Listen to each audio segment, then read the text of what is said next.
교육연구센터 이은주입니다. 손찬희 소장님의 발표 내용에 이어서 제가 이제 실질적으로 분석한 연구 결과 쪽을 말씀을 드리려고 하는데요. 저희가 일단 연구를 진행함에 있어서 수집한 데이터가 방송고 1학년 작년 2018년 1학기 동안에 통합사회를 교과를 수강한 모든 학습자의 학습 데이터를 일단은 수집을 했습니다. 그 시스템상에 남아있는 로그 데이터를 이제 분석을 했다라고 보시면 되고요. 기본적으로 통합사회 교과를 선정한 이유는 이제 2015 개정교육과정 중에서 1학년들에게 이제 공통적으로 배정되는 교과가 국어, 영어, 수학, 통합사회, 통합교과, 통합과학 이렇게 5개가 있는데 아무래도 저희 방송고 학습자들의 주된 층이 성인 학습자이고 뭐 학과업에 약간 어려움이 있는, 그러니까 좀 인지적 영역에서의 어려움이 있는 학습자들이 많다 보니까 영어, 수학, 과학은 조금 이렇게 미묘한 차이라기보다는 학습자별로 너무 큰 차이가 날 수 있어서 모든 학습자가 그래도 난이도 측면이나 이런 뭐 흥미 측면에서 공통적인 특성을 갖고 있는 과목이 통합사회라고 생각을 해서 일단은 통합사회 교과를 선정을 해서 분석을 실시하였습니다. 지금 전체 수강 학습자의 3,257명 중에서 성별은 남자가 30%, 여자가 70%, 그리고 여성이 훨씬 많이 1학년 중에서 이건 이제 방송고 전체 성별 비율하고 비슷하다고 보시면 되고요. 그다음에 연령대는 60대 이상이 40%, 그다음에 50대, 그래서 60대가 66% 역시 가장 많은 포션을 차지하고 있었습니다. 그리고 지금 지역별로의 이제 그 포션을 보시면 서울 지역이 17%, 경기 지역이 16% 이렇게 되어 있는데 이거는 이제 학교별로 모집하는 학생 인원하고도 다 연동이 되어 있는 부분이어서 뭐 학습자의 특성이라기보다는 저희 방송고의 특성이라고 보시면 될 것 같고 서울 지역과 경기 지역이 워낙 학교가 많고 그래서 그 안에서 모집되는 인원수가 많아서 서울과 경기의 학생 수가 많은 것으로 나타났습니다. 그래서 아까 말씀드렸듯이 학습 데이터를 수집함에 있어서 저희가 크게 3가지 학습자의 기본 정보 데이터, 학습 활동 데이터, 운영 데이터를 나눠갖고 각각의 어떤 데이터들을 이제 수집할 수 있을까에 대한 고민을 했고 그 시스템상의 로그 데이터들 중에서 일단 학습자 기본 정보 데이터 중에서는 뭐 아이디, 연령, 성별, 소속 학교, 지역 이런 정보를 수집을 했고 학습 활동 데이터 중에서는 저희 컨텐츠의 회차별 전체 학습 횟수, 그다음에 회차별 진도율, 회차별 동영상 학습 시작일 이런 식으로 굉장히 많은 데이터들이 일단은 로그 데이터 상에 있었어 갖고 이 데이터들을 일단은 전부 수집을 하였고 운영 데이터로서는 주요 접속기기, 로그인 시간대를 수집을 하였습니다. 그래서 이 지금 이런 데이터들이 전부 수집된 그 데이터 셀은 한 10만 900개 정도의 셀을 가지고 있었는데요. 이 부분들 중에서 저희가 학습자 기본 데이터, 학습 활동 데이터, 운영 데이터를 모두 갖고 있는 아이디만 별도로 분류를 했습니다. 그래서 최종적으로는 3,098명의 데이터, 그러니까 로그 데이터라는 거는 사실 한 명이 여러 개의 데이터를 갖고 있기 때문에 그래서 10만 900개 정도의 로그 데이터가 됐던 거고 그 각각의 로그 데이터 중에서 공통적으로 모두들 갖고 있는 것들을 추출을 해서 이제 지금 변인화 시키는 작업을 했고 그래서 최종적으로는 3,098명의 데이터를 분석에 활용을 했습니다. 그래서 지금 저희가 왼쪽은 수집한 데이터고 오른쪽은 그거를 이제 분석을 하기 위해서 약간 변인화시킨 부분인데요. 뭐 아이디, 연령, 성별 이런 기본 데이터는 연령과 성별적인 측면에서 변인으로 저희가 활용을 했고 지금 여기 보시면 되게 학습과 관련된 다양한 데이터가 있는데 저희가 일단은 학습 횟수나 이런 부분은 이번 요 결과에서는 크게 활용을 하지 못했고요. 그다음에 학습 시작일들은 지금 회차별 동영상의 학습 시작일, 형성평가의 시작일, 그다음에 학습 활동의 시작일이 있는데 이 3가지들의 가장 최초 시작일을 잡아서 그 학습 시작일로 잡았습니다. 그러니까 저희 컨텐츠의 형태가 영상도 있고 학습 활동도 있고 형성 평가도 있는데 그 각각을 시작하는 학습 시작일이 학습자가 대부분 다 같은 날 시작을 하는 경향을 띠곤 있었는데 간혹 이제 조금 뭐 형성평가는 다른 날 시작을 한다든지 이런 부분이 있었는데 일단은 학습 시작일의 기준을 잡는 거에 있어서는 이 세 가지 학습 시작일 중에서 가장 빠른 시작일로 잡았습니다. 그리고 지금 사실 마지막 시작일들이 수집은 되고 있었는데 이 부분을 특별히 저희가 변인화해서 뭔가를 아직 살펴보지 못했고 이제 저희 얘기를 하면서 얘기했던 부분 중에서는 학습 시작일과 마지막 학습일까지 걸리는 시간, 그러니까 도대체 이게 왜 이 학습자는 뭐 이틀이 걸렸는지 3일이 걸렸는지 이런 것들에 대한 분석이 분명히 어느 정도 이렇게 저희가 지원 방안이나 이런 걸 도출하는데 의미가 있을 것 같긴 했는데 이번에 이제 요 분석에서는 일단은 그 부분을 함의점을 좀 도출하지 못해서 네, 변이는 일단은 빠진 상태입니다. 그리고 성실 이수와 이수, 지금 회차별 진도율을 이용해서 이수 여부, 저희가 평균 진도율 70% 이상일 때 이수라고 보기 때문에 이 이수 여부와 그 다음에 성실 이수를 판단하는 데 있어서 이 회차별 진도율 데이터를 활용을 했고요. 그다음에 형성평가 평균 결과 여기 보시면 형성평가의 그 최종 결과가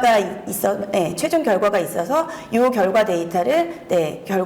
평균 결과로 이용하는데 활용하였습니다. 그리고 접속기기 로그인 시간을 접속기기 접속 시간 변인으로 활용을 하였습니다. 그래서 이제 연구 결과를 빨리빨리 말씀드리도록 하겠습니다. 접속 시간대 같은 경우는 사실 저희가 0에서 6시, 6시에서 12시, 12시에서 18시, 18시에서 24시 정도로만 딱 나눠갖고 분석을 해봤을 때 대부분의 학습의 접속 시간대가 좀 고른 분포를 어느 한쪽으로 치우치지는 않고 고르게 분포되어 있는 경향을 보이고 있었고 지금 여긴 성인과 10대, 그다음에 각 연령별 접속 시간대를 비교한 부분인데 성인 10대 모두 일단은 가장 많은 포션을 보이는 부분이 약간 차이가 있었던 게 10대 같은 경우는 12시에서 18시가 그래도 가장 높은 이 비율을 보였고 성인 같은 경우에는 요 18시에서 24시 부분을 조금 더 높은 경향을 보이고 있었습니다. 그래서 뒤쪽에서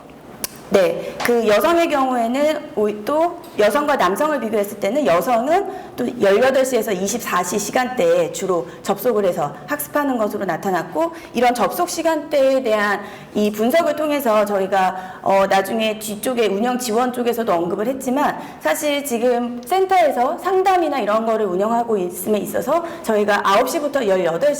18시에서만 운영을 하고 있는데 지금 이런 18시에서 24시에 접속하는 비율이 사실 이런 시간대에 접속하는 비율과 거의 비슷하게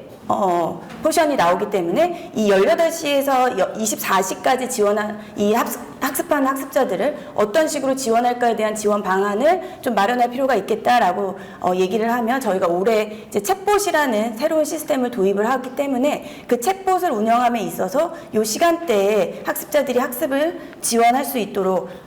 그런 부분을 반영을 해야 될 것 같다라고 말씀을 연구 결과를 도출을 했고요. 그 다음에 접속기기를 봤을 때는 지금 접속기기에서의 특징은 일단은 10대가 저희는 모바일이 훨씬 높을 거라고 예상을 했는데 PC를 접속을 해서 하는 이 비율이 훨씬 조금 더 높게 나왔습니다. 그래서 이 부분에 대해서 이게 어떤 의미를 가지고 있을까에 대해서 좀 고민을 할 필요가 있어 보였고 그다음에 30대 같은 경우가 지금 모바일의 접속 비율이 가장 높은 것으로 나와서 아무래도 30대가 이제 직장인들이다 보니까 이동을 하면서 학습을 많이 하나 이런 고민을 하게 됐고 그다음에 지금 저희가 모바일 접속을 본 이유는 그 방송국 중고 홈페이지 자체가 반응형 웹으로 개발이 되어서 PC와 모바일을 동시에 똑같이 어떠한 뭐 별도의 그거 없이 접속을 해서 학습을 할 수 있는 상황인데 그런 의미에서 사실 저희는 그래도 모바일보다는 PC 위주로 컨텐츠나 서비스 쪽을 생각하고 있었는데 대부분의 지금 접속 기기의 비율이 모바일과 PC가 굉장히 반반 정도로 보이고 있고 향후에는 사실 모바일 쪽이 훨씬 더 강화될 것으로 예측이 돼서 이런 부분에서 저희가 이 서비스를 앞으로 준비를 할 때에는 모바일 쪽을 더 강화를 해서 뭔가 준비를 해야 되지 않을까. 컨텐츠를 보는 면에 있어서도 모바일에서 학습하는 데 있어 컨텐츠의 뭐 텍스트 크기나 이런 것들을 더더욱 고려를 해서 모바일 쪽의 학습 접속이 원활할 수 있도록 그렇게 지원을 해야 될 것 같다라는 부분을 알 수 있었습니다. 그 다음에 진도율 같은 경우는 지금 전체 학생의 진도율이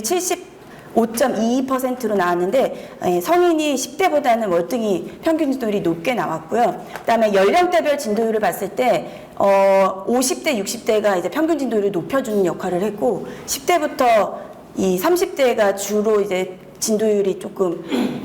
낮추는 그런 역할을 하고 있는 것으로 보였고 지금 계속 뒤쪽으로 이제 연령별이나 이런 거를 살펴봤을 때 저희가 제일 심각하게 고민해야 될 연령대가 20대와 30대 그 다음에 뒤쪽에 이제 성별로 봤을 때는 남자분들 여기 지금 20, 30대 남성분들도 계실 것 같은데 20, 30대 남성분들이 이수율이나 진도율이나 이런 쪽에서 월등히 조금 낮은 경향을 보이고 있으셔서 이분들이 도대체 무엇 때문에 더 낮은 비율을 보일까 또는 이게 이제 통합사회 교과의 특성일 수도 있을 것 같긴 한데 이게 뭐 교과별로 조금 다르게 나올 수는 있을 것 같아요. 교과의 뭐 흥미도 이런 것 때문에 하지만 일단은 전체적으로 여성보다는 남성이 이수율이 낮았고 그다음에 여기 아까도 말씀드렸지만 20대가 지금 제일 항상 30대 이런 이수 비율이 낮고 미수 비율이 훨씬 높은 그런 부분을 보이고 있었습니다. 저희가 이 성실 이수율이라는 용어를 써서 한 번 더 이수율을 본 부분은 아까 말씀드렸듯이 저희가 이수라는 부분의 기준이 전체 평균 진도율의 70% 이상이면 이수다라고 봤는데 이 성실 이수율은 예를 들어서 1회차부터 25회차까지가 1학기에 이 학습 분량이면 1부터 25까지를 전부 70% 이상을 이수를 한 학생을 성실 이수라고 봤고요. 1회차부터 23회차까지 100을 맞춘 다음에 24, 25를 학습하지 않은 학습자들이 있습니다. 그러니까 즉 전체 회차율, 전체 진도율이 70%가 됐으니까 이제 그 뒤로는 학습을 안 하신, 그러니까 네 이렇게 약간의 머리를 쓰셔서 학습하시는 학습자들이 계셔갖고 성실 이수율을 한번 따져봤더니 성실 이수율 역시 성인 학습자가 10대보다는 훨씬 월등히 높게 나왔고 연령별 성실 이수율이 가장 낮은 연령대는 역시 10대로 그러니까 10대가 아무래도 조금 더 계산을 잘 해서 네, 학습을 하는 것 같고요. 네, 그리고 형성평가 결과는 저희가 형성평가 결과 자체가 앞서서 그 모은 수집 데이터에서 설명했듯이 계속 쌓인, 그러니까 학습자가 한 번 풀고 끝이 아니라 형성평가를 계속 재응시할 수 있도록 저희 시스템이 설계가 돼 있어요. 그런데 지금 이 데이터는 형성평가의 최초 데이터가 아니라 계속 쌓여서 마지막 데이터를 저희가 쌓고 있습니다. 그래서 그러다 보니 이 부분이 학습자의, 저희 방송과 학습자의 성취도랑 연결시키기에는 조금 무리가 있어요. 그러니까 즉, 처음에는 다 틀렸는데 이 학습자가 다시 공부하고 다시 공부해서 다시 만점을 맞은 학습자들이 꽤 많기 때문에 이 부분 자체의 점수가 성취율로 연동되기에는 그렇게 해석하기는 쉽지 않지만 이 부분을 저희가 본 이유는 성인 학습자들이 지금 보시면 3.2점이고 10대가 1.6점이잖아요. 그 얘기는 저희가 해석하기로는 성인들은 최대한 자기가 만점을 맞을까지 계속 다시 공부하세요. 그러니까 시험지에 100점이 나오기를 원하시는 거죠. 근데 10대들은 이 평가 결과가 굳이 별로 의미가 뭐 성적에 예를 들어서 뭐 내가 이걸 이수하는데 영향을 미치거나 그러니까 평가 점수 자체가 그러니까 빵점을 맞아도 괜찮은 거죠. 그래서 형성평가 그 평균 자체가 굉장히 차이가 많이 나고 있고 지금 형성평가 결과도 보시면 20대가 가장 낮고 그러니까 10대, 20대, 30대가 낮고요.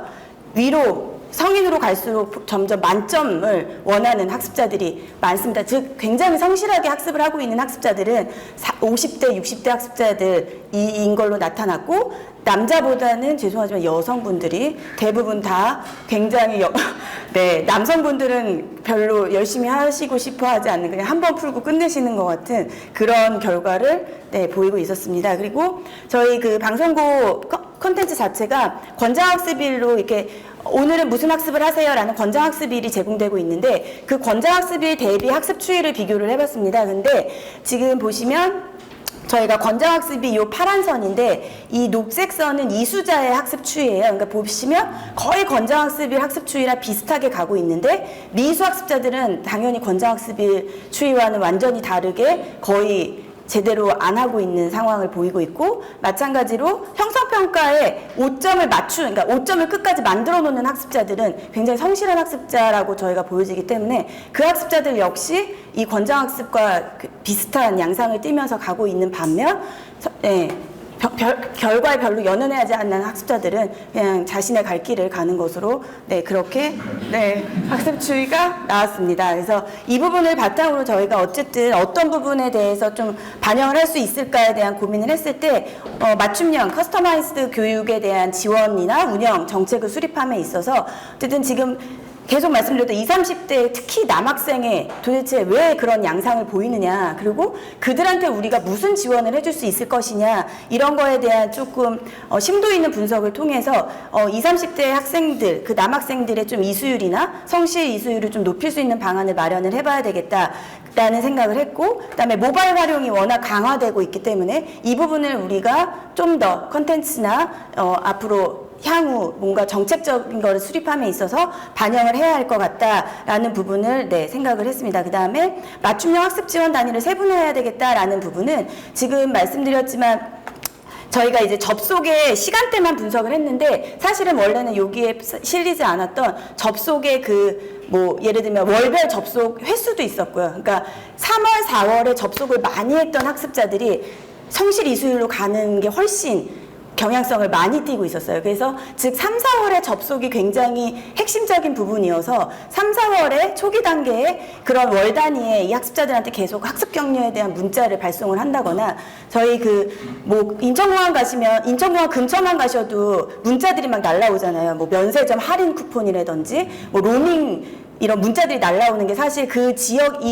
내가 그 지역에 있다라는 그 데이터들을 벌써 이 카드사들이나 이런 데들은 다 수집을 해서 바로바로 그거에 맞춰서 이제 맞춤형으로 막 문자를 뿌리는 건데, 저희도 어쨌든 개인별 주 접속 시간대를 알 수 있기 때문에 그 접속 시간대쯤에 됐을 때 학습에 관련된 독려 문자를 발송을 한다거나, 이런 식의 조금 학습 처치를 해줬을 때 학습자들이 한 번 더 맞아, 나 이 시간대에 항상 공부를 했지, 이런 식으로 좀